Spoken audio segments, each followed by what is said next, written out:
Hello guys, आप सभी को जयमाला से मेरे भाई well story Jesus Christ channel में आप सभी का स्वागत करता हूं। मेयर चैनल में आप सभी का लाइक, कमेंट कैरन और सब्सक्राइब कैरन, सपोर्ट कैरन। दोस्तों, आप सभी को प्रभु यीशु मसीह आप सभी को अच्छे से रखे। आप सभी को जय मसीह की लाइफ में सब्सक्राइब करते हैं।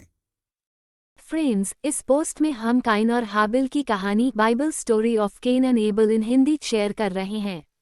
बाइबल की ये कहानी पृथ्वी पर प्रथम मानव आदम और हव्वा के पुत्रों काइन और हाबिल, केन एंड एबल की है।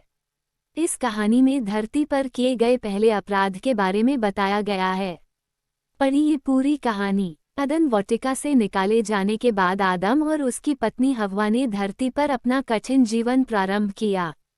वे दिन भर खेत में परिश्रम करते और विभिन्न प्रकार के अनाज, फल और सब्जियां उगाते। समय बीता और हव्वा ने अपने पहले पुत्र को जन्म दिया। उसका नाम काइन रखा गया। जब हव्वा का दूसरा पुत्र हुआ तो उसका नाम हाबिल रखा गया। काइन को खेती बाड़ी में रुचि थी। वह बड़ा होकर किसान बना। वहीं हाबिल को भेड़ बकरियों से प्यार था। बड़ा होकर वह चरवाहा बना।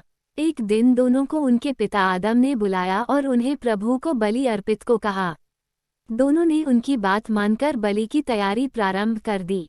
काइन ने सोचा कि वह तो एक किसान है, इसलिए उसे अपनी भूमि में उत्पन्न उपज में से ही कुछ प्रभु को अर्पित करना चाहिए। उसने भूमि की उपज का अधिकांश भाग स्वयं के लिए रखा और कुछ अंश प्रभु को अर्पित कर दिया। हाबिल प्रभु को बलि चढ़ाने के लिए अपनी सर्वोत्तम भेड़ों के पहलौए मेमनों को चुना। वह उन्हें बहुत प्रेम करता था, किंतु उसका मानना था कि प्रभु को अपनी सबसे प्रिय वस्तु ही अर्पित की जानी चाहिए। इसलिए उसने अपनी सर्वोत्तम भेड़ों के पहलौए मेमनों को ही प्रभु को अर्पित किया। प्रभु ने हाबिल की भेंट स्वीकार की, किंतु काइन की भेंट अस्वीकार कर दी। ये देख काइन का चेहरा उतर गया और उसका मन हाबिल के प्रति ईर्ष्या से भर उठा। क्रोध की ज्वाला उसके भीतर धधकने लगी। तब प्रभु ने उससे कहा, काइन, तुम्हारा चेहरा क्यों उतरा हुआ है? तुम क्रोध में क्यों हो? जब तुम भला करोगे तो प्रसन्न होगे, यदि तुम भला नहीं करोगे तो पाप हिंसक पशु की तरह तुम पर झपटने के लिए तुम्हारे द्वार पर घात लगाकर बैठेगा। क्या तुम उसका दमन कर पाओगे? किंतु काइन का क्रोध कम नहीं हुआ। हाबिल से बदला लेने की भावना उस पर हावी होने लगी। वह शाम को हाबिल के पास गया और बोला, हाबिल, क्या हम टहलने चलें? हाबिल उसके इरादों से अनजान था। वह उसके साथ जाने तैयार हो गया। दोनों टहलते हुए दूर निकल गए और एक सुनसान स्थान पर काइन ने हाबिल पर हमला किया और उसे मार डाला। हाबिल को मारने के बाद जब काइन जाने लगा तो प्रभु ने काइन को आवाज दी, काइन, तुम्हारा भाई हाबिल कहाँ है?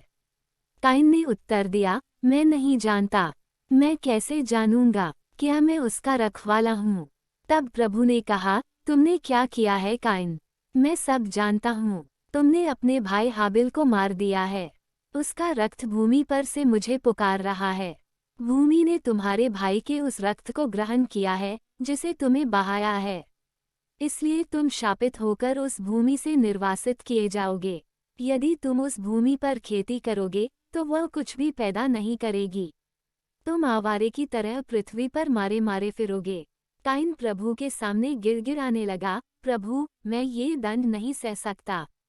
तू मुझे उपजाऊ भूमि से निर्वासित कर रहा है। तू मुझे खुद से दूर कर रहा है। मैं कैसे आवारे की तरह पृथ्वी पर मारा मारा फिरूंगा? वहाँ कोई भी मेरा वध कर देगा।